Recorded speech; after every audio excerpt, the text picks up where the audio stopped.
everybody. I'm Yann. I'm Coleman Zimmerman. And we've been working this semester for Galderma Laboratories LP. Any of you have heard of Galderma before? Any of you have heard of Cedar-Field before? Yeah. It's the over-the-counter product, and it's basically what we're working with. So a little background on Galderma. They were created in 1981 in Lausanne, Switzerland, where their headquarters is still now today. They were a joint venture between Nestle and L'Oreal at 50% each. And they were basically a pharmaceutical company that specializes in dermatology. So they have RX products as well as the Cedar-Field line, which is the over-the-counter. Over the years, they grew and they basically went a bit everywhere in the world where their market was present, and they became the world leader in dermatology. And in 2009, it reached for the first time $1 billion in sales, and actually even went on in 2010 to $1.66 billion. And they have over 5,000 employees. And just to give you an idea of the worth of the company, Nestle just bought back the shares from L'Oreal for $4.23 billion. So the problem they gave us, or the situation they gave us, was they have they distribute to Walmart, almost not primarily, but it's their largest distributor. And Walmart finds them more than any other company combined, and that's about $150,000 a year is what the sheet that they gave us. And they're given a 4-day window. The fines actually come from being off and not on time. And the window they're given to deliver is 4 days, and that's the date of delivery, must arrive by date, and then the 3 days prior to that. And every time they're outside of that window, no matter how far or how close, if it's before or after, it's 5% of the total order. And so they wanted us to help them fix this problem and then possibly fix it for other distributors they have. Currently, their production factory is in Quebec, Canada, and their two distribution centers are in Fort Worth and then Princeton. Walmart has 65 different distribution centers across the country, so they have to send Cetaphil and other products to all those different Walmart locations, and they use a third party to do this. Coyote is the one they do it, so they actually have no control over how long it takes to get there. They only control when Coyote picks it up. So basically, looking at this graph is you can see places such as this one would basically be on time 100% of the time, but you can see other places such as Porterville, which are only 58% of the time within that 4-day window. So, overall, the average is not as bad as at 58%, but it's still, it's about 86.72%. But there's still a lot of room to improve, to get a lot closer to 100%, which the potential for improvement is 13.28%. So we made a few hypotheses on why they're not on time. Do they ship too early? Do they ship too late? Do they account for weekends? Because they're closed on weekends, basically, so they can only ship from Monday to Friday, generally, except for overtime or anything like that. And so then we're wondering, is Coyote very consistent every time they make a shipment? Does it say in transit for the same amount of time? And then is Galderma aiming at the wrong day within that window, causing more late or early outer window?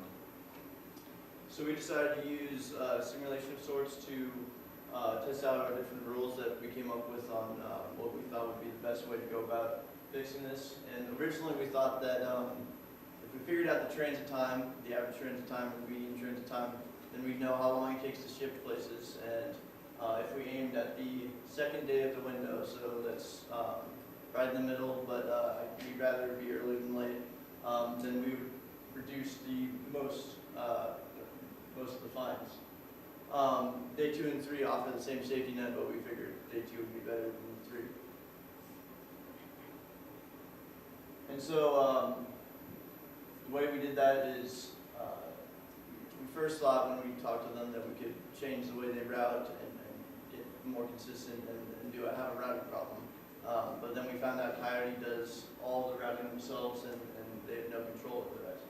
So then we decided the best way to do it would be to use a Monte Carlo simulation and use the data that they had given us to augment it over the future and see how often different transit days come up to see when the best day to send it was. But our final decision was not to use the Monte Carlo simulation, but to use the data that we had for quarter 3 and use the percentage of time that it was in different days of the week and different transit times to see how well it was doing. And we assumed, well, they gave us quarter 3 and quarter 4 data from 2013 to use, and we decided to use quarter 3 to figure out the transit times and figure out what days are best to send it on. And that was because quarter 4 includes the winter, and we didn't want to take into account weather that we couldn't predict, and it's all over the country, so it'd be nearly impossible. The jump on that is actually also that they had all the ice storms and everything. That's very unusual, and as they have that Fort Worth location that chips out, and in the north they're a bit more ready for that, but around here it really messes up the whole. So we decided. So we decided to use quarter 3, figuring that it wouldn't have that many weather delays and thus giving us the most accurate transit times. And the major constraints we had were the consistency of Coyote. We found that oftentimes they were not actually that consistent. And then also figuring out the weekend problem, because although Walmart received on weekends, Galderma could not ship on weekends. So this is an example. It's only 7 out of the 65 different locations, just to give you an example. So we looked at the medium and average times in transit, and then we looked at the minimum and maximum times, and that was to evaluate basically the variability to see if it was even possible to make that 4-day window. So as you can see, this is a first example to illustrate this. So you can see in red, 7 days it takes to ship, and then that's 97% of the time, which is already pretty good, and then 3% of the time is 9 days. So that's a 3-day window that could work if it was accounted for correctly. Then Bentonville, for example, very easy, all in 1 day, 6 days for all transit times, no problem. But then a place like Charlotte, as you can see, the spread is a lot wider. So it goes from 1 day at 3%, and then 4 days is another 3%, and 74% is 5 days, and so on all the way up to 8 days. So that's a 6-day window. So that's a problem that we cannot fix, and that's Coyote's problem there. But we have to make the best out of what we have. And take a look. Yeah.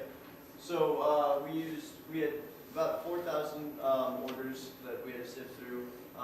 Quarter 3 was a little heavier than quarter 4, and they gave us about 3,800 orders. And so we decided to run our simulation by aiming at different days of the window to see which day aiming at was best. Our original idea was aiming at the second day would be best. So right here, MABD -3, that means it's 3 days before the actual day that it's due.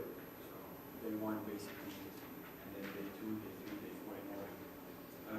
So basically what we found out with this table shows is that it was actually better if we stuck to one rule and we said, okay, every time we're going to ship somewhere, we're going to aim at a particular day.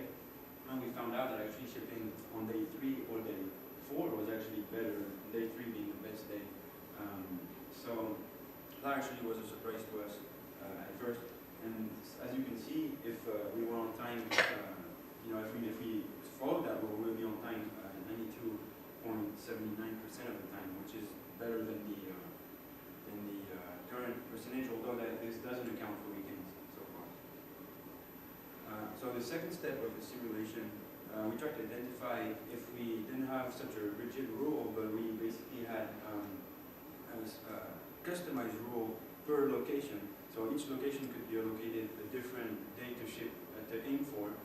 And so by doing that, we were able to increase that number up to 97.76%. And that's really close to 100 now. But again, this is without including the weekends. So step 3, now we're sticking to those days on step 2, but we at the weekends. So we had to work separately the Saturdays and the Sundays because depending on the window, Saturday, you would think Saturday would be best to move to Friday, and then Sunday might be best to move to Monday. But sometimes the distribution of the transit times availability just didn't work that way, and we had to go back the other way and put a Monday instead of a Saturday or Sunday. And so the theoretical best that we came up with was 95.24% within that window. So that's what we think that they should be able to get to if they follow our rules. So it's a pretty good improvement from 86.72 to 95% in window, and basically for the 3,844 orders that we looked at, that would equivalent to 183, which is only 4.76% of fines, and that's for half a year. So on this you see all the different locations, or not actually all of them, but about the first half. And with our method of using different targets for each place, you can see that for a weekday we target each of those days, and then for Saturday we had a different rule, and then for Sunday we had an even different rule. And so we customized it to each place to give us the best result in fines. And of course, that can all be found in the report. So, what's really important in this table is the last number, $69,000, almost 70, is what the fines cost them. So really extrapolating, it's roughly around $140,000 a year, which is close to what they told us originally. But then, so you can see that we were able to go from $140,000 to only $49,000, so $50,000 roughly, and that's an improvement of roughly $90,000 per year. So we still have a few suggestions for Galderma. One would be that when the distribution centers are open on a Saturday due to overtime, then ship what's supposed to be shipped on Saturdays, ship on Saturday, because Saturday is really the worst day, even worse than Sunday. So if they can do the extra work before and then on a Saturday do that would work best. And then in cases where the transit times had a very high variability, try to work with Coyote and see if there is any way that they could improve this and stay within a more reasonable window there, and that would help the fines get lowered. And then another thing that they could do would be to evaluate the potential gain of opening the DCs on weekends. Questions or clarifications? So you're explain a little bit more about your model. What you did it in, how you did it, how you used your data. So we did it in Excel. So we talked about that Monte Carlo simulation. We were trying to get random values to basically get percentages of spread for the days, but we turned out we were able to get that from the data, basically get the expected value directly from there. So then what we did is we built a model that we were able to put in and basically test out all the rules and see what the percentage of fines would be on those orders.